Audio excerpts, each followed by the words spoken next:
Lemon Amiga presents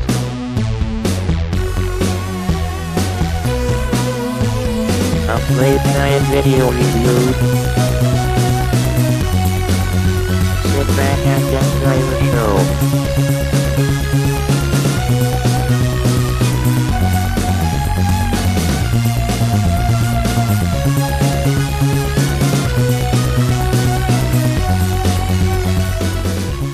Hi there, welcome to another Lemon Amiga Playguide and review. In this one we'll be checking out Toki, which was developed by Ocean France and published by Ocean in 1991. This is a fan favourite, but back in the day I could never get anywhere with it, and this game recently came up in the Lemon Amiga Games competition, where we had a fantastic time. But rather than trying to play this game normally, we found that there were a few milking spots on the level, and that meant that people could get massive scores at the end, which really weren't fair. So what we decided to do instead is to reward players for every level they reached, but remove or minus their score from the actual total. That meant that people that didn't milk the game and killed the least enemies were the most rewarded, because they had to remove the least amount of score from their total. And that means that this is a least scoring run that you're about to see in this play guide. And it's not the play guide that I intended to show you at all, but this is some of the highlights of me trying to warm up and trying to complete this least scoring challenge on Lemon Amiga. So I will also be intercutting some warm-up sessions where I also show you what you're actually supposed to do. So are you ready? Let's get ready for this amazing game, and you can see the introduction on the screen right now.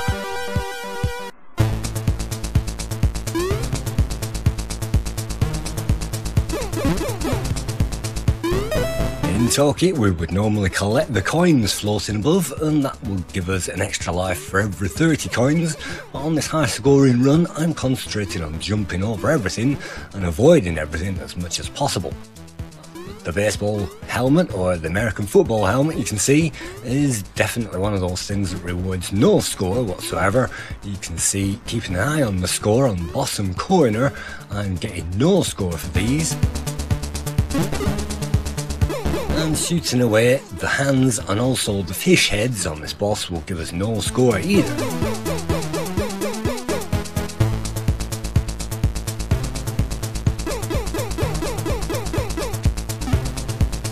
Again, score for shooting animals, and so let's shoot a couple of animals, and again it's not really giving us any more score. At this point I could wander down and wait for a gap in the traffic, but ordinarily what you're supposed to do is shoot that guy and shoot this one. But what I'm actually going to do on the long play here is die, and that means that we respawn at the bottom of that hill and we don't have to kill those creatures.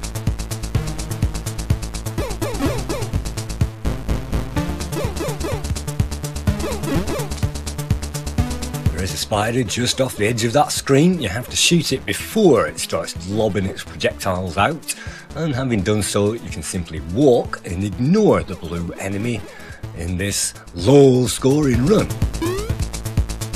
That's a leap of faith, and you have to have at least half a foot out in order to make that jump, and sometimes you have to leap out as well to avoid the death throws, the blood of the spider which leaks out all over the level, but in this case it hasn't, and there it goes. You have to move, otherwise you'll get killed.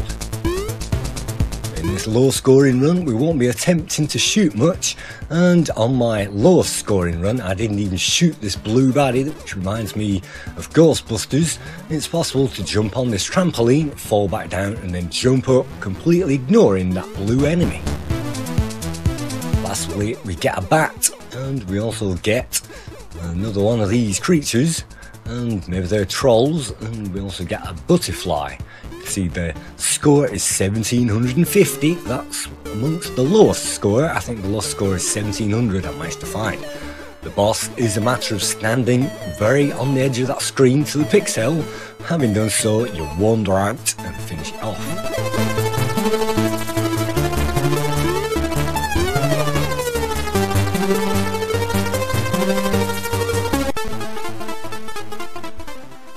level 2 is where we find Lake Neptune, and ordinarily on level 2 what you're supposed to do is shoot your way forward, and I like to wait for the second nearest ball to drop and then rush out there and rush back and kill the enemy. But on this low scoring run, the objective wasn't to do any of that at all.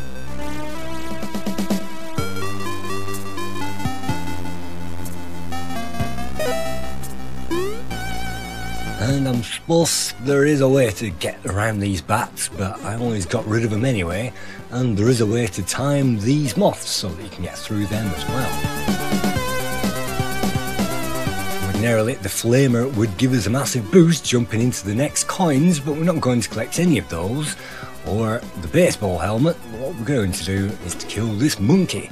And another hard section is coming up completely at random. You could die walking off here into the water because the shark appears and kills us. There's nothing we can do about it, but you can see on this run what we can do is gain an extra life by carving our way through the fish and collecting an extra life. Also do is shoot the head of the boss and ignore the shield, and that means that none of the shield takes any score. But what we are actually going to do on this playthrough is shoot our way through, and that might not be the easiest score wise to get the lowest score, but it's certainly the easiest for me because I've died mercilessly on these sections. Let's take a run out and let's time this as well, because I had to play this game many times to try to get this right so that I didn't kill hardly anything. And that's that. And then if you grab the baseball helmet, this is the easy way to get around the boss.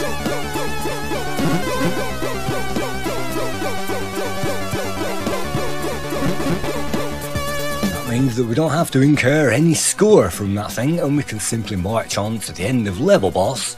And I think even the end of the level boss, it fires eyeballs towards us. I'm sure you can avoid those and avoid shooting them, but for this I'm just going to do my normal method. On this screen there is a safe spot to the left of this door and standing by the right column as well. All you have to do is alternate between those two, and it's a pretty safe procedure to get rid of the boss.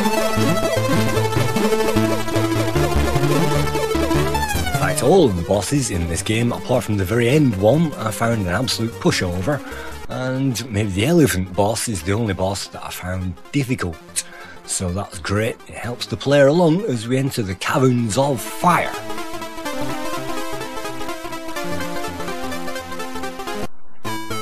In this game you have to play it by the book, and in this case I've learnt to shoot the enemy here, and even before I discovered the low scoring method, I like to do this: lure the blue guys out, and again don't bother shooting them and avoid them in this case, and then we go for a low scoring run.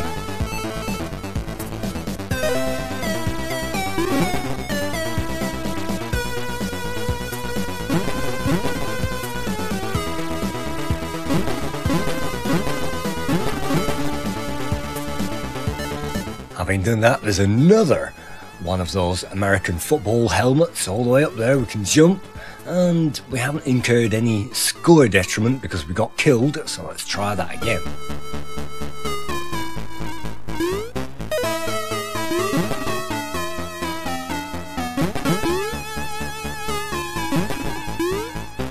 You have to learn by trial and error, and if you fall off one of these vines you'll fall into a pit of lava, which I would do, and you can't jump up here, you have to walk off and off the next platform as well, and it's memorising all those little things in this game, which means we can breeze through it.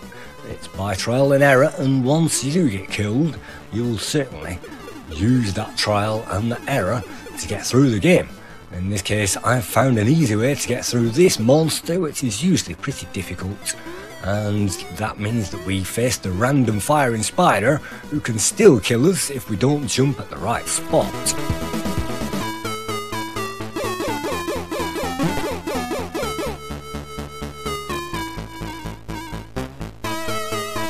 Next case we face an extra life, and if we jump down just at the right spot, we can jump up and grab the extra life, but if we fluff up the top part, we might just get killed, and that means that we've incurred that score increase for nothing.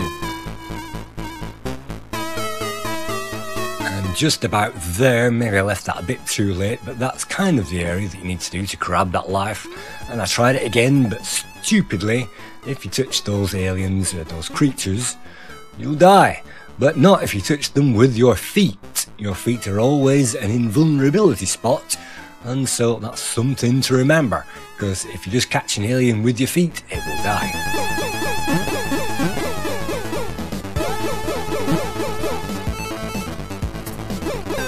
Sometimes enemies can even be jumped over, and that's an important tip to remember. And on the highest scoring run, it's also important to remember to avoid these coins. But this is a warm-up, so let's destroy them. And of course, if you're playing this game normally, the objective is to destroy everything on the level. That makes it very easy. But we're approaching a difficult part with dino eggs. And what I didn't know at first is you can shoot the latter one before the fore one. And unfortunately that didn't work. But we can go back, collect the power up, and then try that again. Jump off about here, and then shoot into that animal.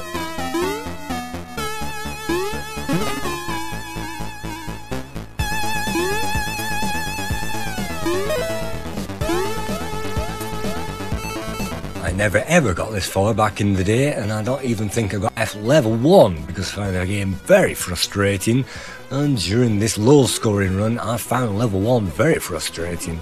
But level 2 is much harder, trying to get the least amount of things floating around in the water. You can see on this section I'm destroying these things pretty easily before the boss, and alternatively you can save even more score, which I didn't do, by ducking underneath this animal. That's something that we'll definitely need to remember on level 5. This is level 3 that we're approaching the end of at the moment.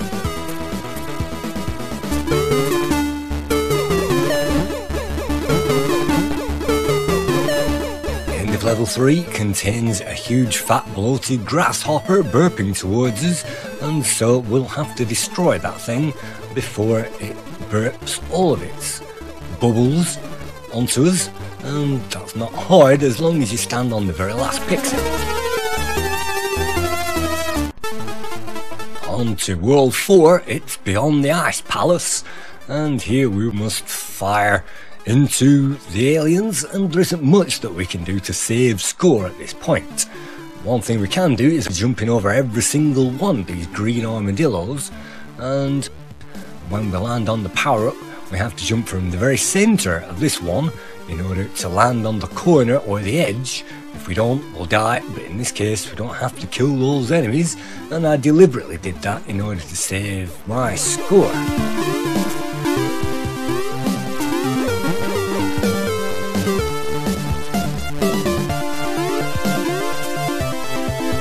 It even saves us falling off the level. If we move off that screen we'll bounce back up it again, and that's a really crazy feature. Even though there is no platform underneath us, we still survive, and that's good because there's nothing here to kill us anyway. And by blue meanie, death we can avoid by shooting that, and I guess we can avoid these if we time these, but let's just shoot them anyway. And we can also shoot the green bat and hopefully avoid the coins, in this case to grab another baseball helmet. In my high scoring run I jumped off here and grabbed the helmet without shooting those coins, but the baseball helmet in this case leads to another low scoring run.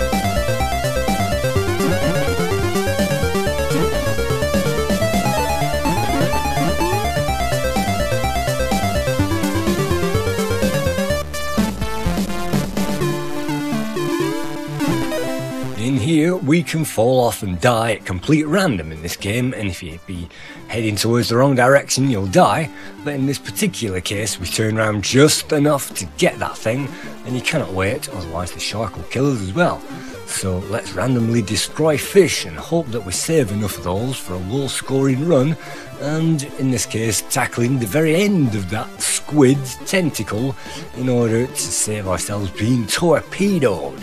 and one trick that I found to get rid of the second squid is just to hang around on the very lowest block that you can get to, and again employ the same method.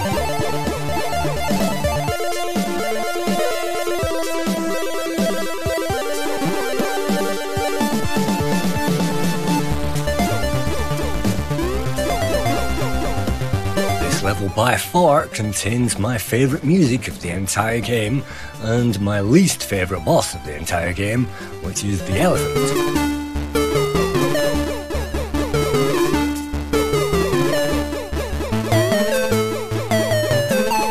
You have to jump up a number of times, and then if you stand on the very last pixel of the screen and not one pixel ahead of it, then that elephant's trunk won't be able to destroy our chances getting a low scoring run. We're down to just 2 poxy lives, and it's not going to be easy from this point, but it's going to be a lot easier once we get to that level 5.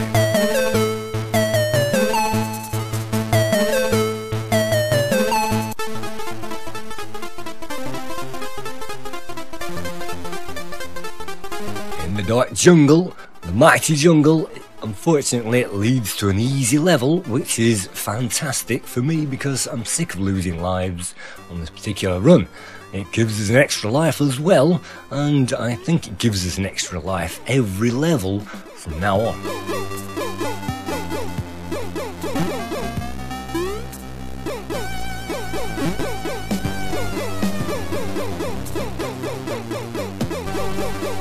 Let's not risk ducking underneath this one. Well, maybe we can do, but on a low scoring run you have to be prepared for everything. In this case I'm chickening out and I'm destroying that thing just in case, because with 3 lives left it's not going to leave us much chance to do much on this level.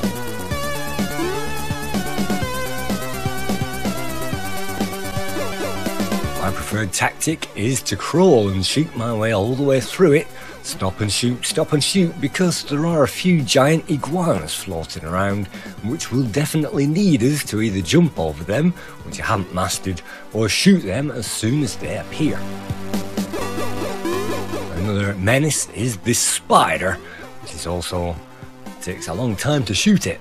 So back in the day I didn't really appreciate this game because I didn't really get off level 1, and now playing it in the game's competition it's a case of memorising all this stuff, and that means having memorised how to do it, it means that we can take our time, because the time limit is plentiful in the game. We can take our time to do all of this stuff, and you might notice some flakes of what might even be snow in the background on this particular level. They didn't have to do that, but they have converted 95% of the arcade game, officially or unofficially, onto the Amiga, and this game is definitely one of the better and the best Ocean France games to appear. They have the parallax scrolling background and the colours and the huge, well, the moderately sized sprites at least, and so this game is a tremendous conversion, I think, onto the Amiga.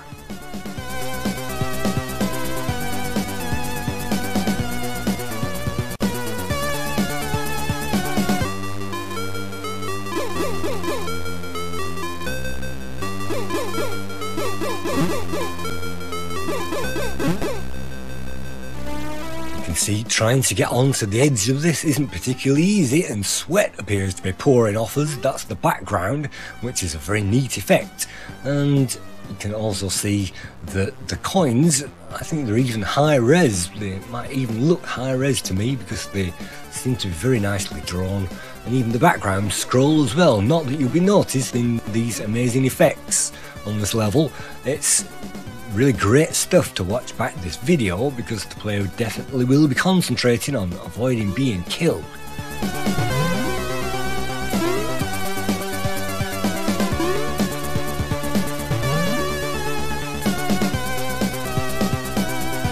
Let's waste no time, let's grab the opportunity to grab an extra life, and because we're on 1 at this point we could do with another.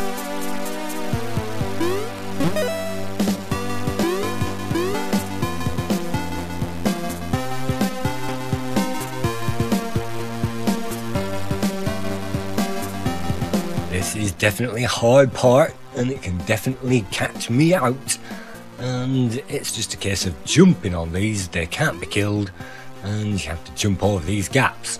But the hardest part is a spider that's coming up, and I don't think any of the spiders in this game I've managed to avoid. You have to shoot them all, and the lethal spiders are one of the hardest enemies in this game.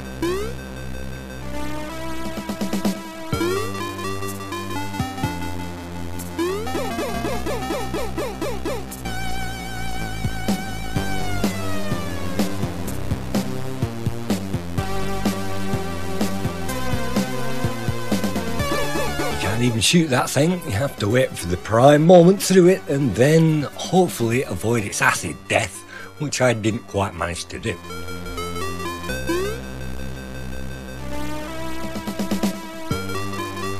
We're down to 1 life, and it's the last few enemies on this level. I obviously didn't get anywhere near this back in the day, and it's a great feeling and a relief to get this far, knowing that you're close to the boss.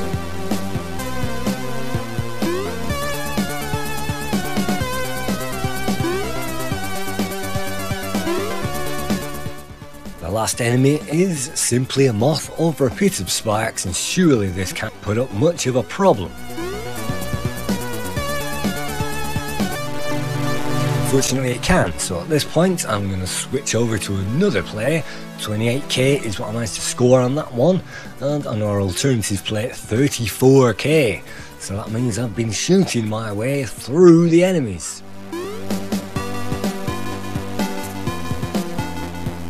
3 lives remaining, but this unsuspecting pit of death is definitely something to watch out for, and is the death of me sometimes, so I'm trying to time it, and that didn't quite work either.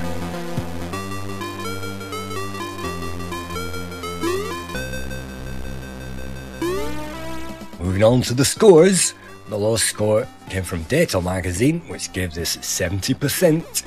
Amiga Joker awarded this 77, Amiga Format gave it 78, the Lemon Amiga crew gave this 79, Ace gave it 80, CMVG gave it 82, CU gave it 83, Amiga Action gave it 86, Amiga Power gave it 87, the One Amiga gave this 88%, Zero gave Toki 88%, and the French magazine Generation 4 awarded this 94%. Of course, a French magazine for a French game. I'd actually agree with Generation 4, it's almost a spot-on arcade conversion on the Amiga, so 94% is richly rewarded. But this gives this an average score of 8.5 out of 10.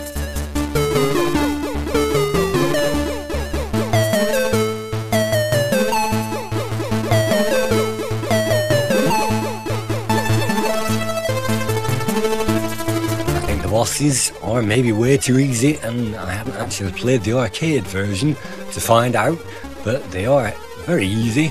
And look at that, just one more extra bar of power needed, so that should mean on the next sweep, if we anticipate these feet going by shooting them, it should mean that we can destroy the heart and move on to the final world of this game.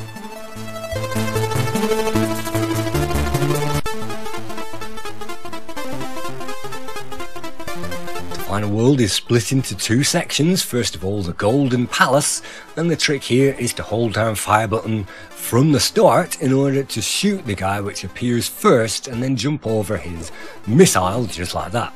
Otherwise you'll get killed right at the start of the level.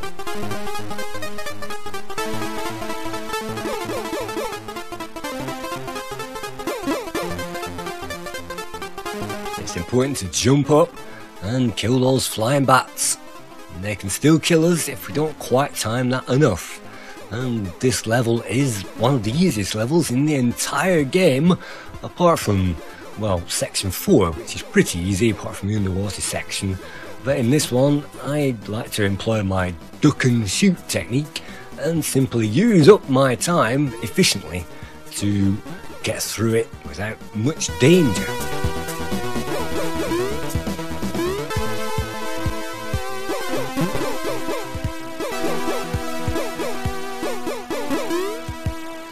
The sky moving, and that's again the same as the arcade version. and the colours aren't quite the same because of course we're using an Amiga. And here sometimes the enemy kills us, and luckily I managed to leap out of the way of that. That's a difficult enemy. If you don't shoot the enemy in the head, then it will kill us. And so let's just time these fire spitters and get through to the last few enemies before we move on to a minecart race, which is the end of the game.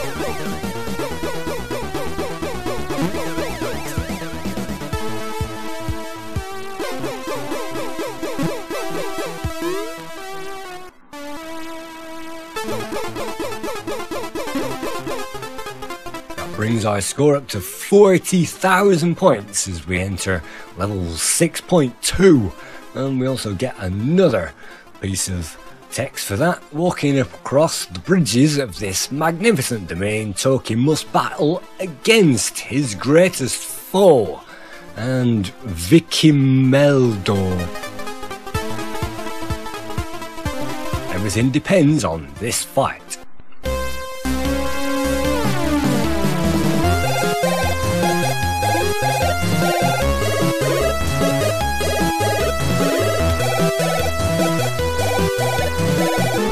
Minecart run is one of the most difficult parts of the entire game, and you have to memorise it in order to get through it, and memorise just whereabouts to jump. This is virtually the end of it. All that we need to do is to jump over the final set of spikes,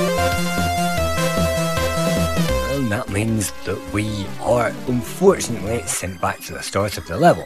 That would be fine if we collect the extra life every time, and that gives us an infinite loop, but if we die on the first few items then we'll die proper, and that means, in this particular run, it means game over.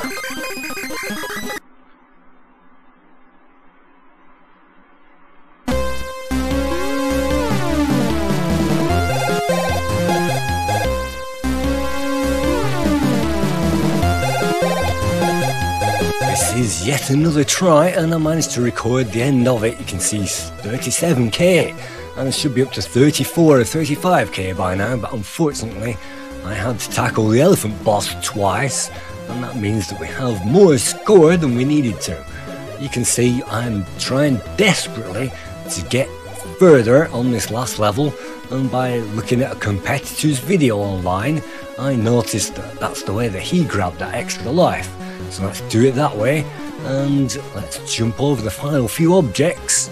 Let's hope with 2 lives remaining that we make it off this section. The end part is to simply jump off it and use the fire to get rid of the hard enemies, but if you hit your head on the column then that's unfortunately an easy way to die. Let's avoid collecting those enemies to get the baseball helmet, which I like to call the American football helmet, and let's continue on to that boss, which I've never seen before ever, and unfortunately I didn't manage to get through on this particular playthrough.